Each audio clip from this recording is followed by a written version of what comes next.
Bonjour et bienvenue sur Investissement Immobilier Premier Pas. Aujourd'hui, je suis en compagnie d'Olivier. Bonjour Olivier. Bonjour. Donc, il va nous raconter son histoire. Pour ceux qui pensent qu'il n'est pas possible de trouver une bonne affaire sur Paris ou en Île-de-France, Olivier va vous prouver le contraire. Donc, je vous laisse écouter son histoire. Je t'en prie, Olivier. Alors, moi j'ai investi en 2001 à Paris, en région parisienne, à Port-de-Clichy. D'accord. En 92. D'accord. Et je suis monté à Paris, je suis d'Agen. Je suis monté à Paris pour le travail, tout ça. Et je vivais dans un foyer et je suis passé du foyer à mon appartement. J'ai jamais loué d'appartement à Paris. D'accord. Sauf, je payais l'hébergement du foyer, mais j'ai pas eu d'appartement à moi tout seul. C'est mon premier appartement. D'accord. Et comment tu as trouvé cette offre? Alors, tu recherchais déjà à acheter ou... Alors, moi je cherchais à acheter dans le 9e vers Grand Boulevard. Grand D'accord. Boulevard, ouais, 9e. C'était très cher. Pour mon budget, j'avais des appartements. Mon budget c'était 45 000 euros. J'avais des appartements en ruine. Et petits, très petits. Et après, un ami m'a dit qu'il partait de chez lui et j'ai été voir son appartement. Et il m'a proposé son appartement. Voilà. Dis-nous le prix, vous allez être choqués. Que j'ai payé 45 000 euros. Voilà. Il fait 38 mètres carrés. D'accord. Voilà. Donc il y avait beaucoup de travaux ou Il y avait beaucoup de... C'était habitable de suite, j'y habitais. Mais il y avait beaucoup de travaux à faire quand même pour l'électricité, la plomberie, le remettre en état qui soit agréable à vivre. D'accord. Et alors comment as-tu réussi à obtenir ton financement? Ça a été facile, difficile? Alors j'étais intérimaire et quand on est intérimaire on ne prête pas pour acheter un bien immobilier. Oui, c'est un peu compliqué. Sauf que là on m'a prêté. Donc c'est possible? Voilà, c'est possible et j'ai financé une partie du prêt avec le 1% patronal, c'est-à-dire l'agence d'intérim qui proposait un 1% patronal. Oui, je connais, ok. Voilà. Ça c'est bien, ouais. Ensuite il y avait un crédit de la région, enfin un crédit, c'est tout à financer à taux réduit. C'était des crédits à 2,05 le TEG. D'accord, ah oui, ok. Sauf ma banque qui m'a donné une partie du prêt. Il y avait 4 prêts pour financer mon bien.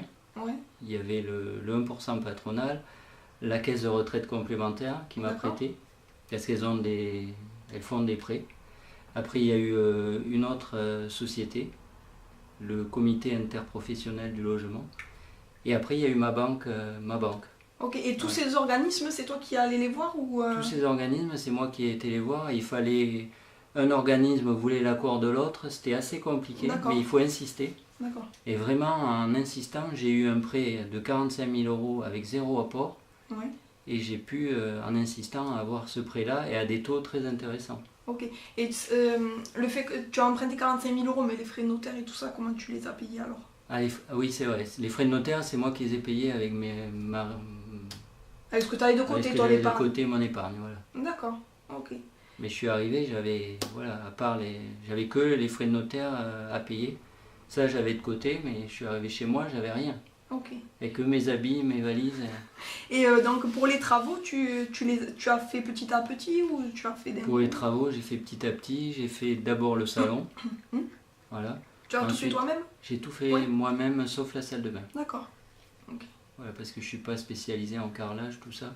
D'accord. Donc ça, je l'ai fait faire. Et il fallait casser un mur. Et je préférais travailler en fait que faire les travaux pendant mes vacances. Parce que je gagnais plus en travaillant et en faisant faire les travaux qu'en faisant moi-même les travaux et en étant en vacances. Parce que quand on est intérimaire, on n'a pas de salaire quand on arrête de travailler. Voilà. Ok. Et est-ce que parce que là c'est ta résidence principale, si vous n'avez pas bien enregistré, c'est sa résidence principale, est-ce que tu comptes toi investir par la suite ou... Déjà ton appartement il vaut 2 ou 3 ou 4 fois plus? Déjà il vaut estimé en fait dans les un peu plus de 100 000 euros. Alors t'imagines le cash flow de malade que ça te fait. Et il est payé pratiquement, je crois qu'il reste 2 ou 3 000 euros à payer. Oui. Donc il est quasiment... Donc là si tu le revends, tu fais une plus-value énorme. Tu fais vraiment une plus-value énorme, quoi.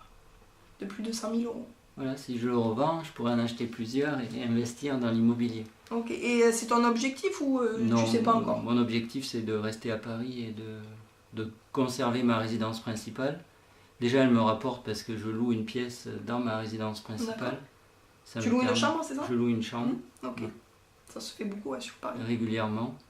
Donc déjà ça te génère un revenu tous les mois ou... Ça dépend des mois, mais tous les mois, je génère un revenu qui est fluctuant, mais qui n'est pas non plus important. Mais le maximum, des fois, ça peut être dans les 200 €. Oui, donc c'est pas mal. C'est pas mal. Ça aide bien, ouais.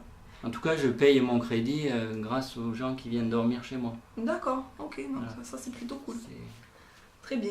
Ouais. Ok, ben merci beaucoup pour ton témoignage. Donc voilà, vous avez vu, si vous êtes parisien ou de la région de Paris et que vous dites non, c'est pas possible de trouver des bonnes affaires sur Paris, ça n'existe pas, vous avez la preuve que c'est réalisable. Donc voilà, laissez-moi vos commentaires et je les lirai et j'y répondrai avec grand plaisir. À très bientôt, au revoir.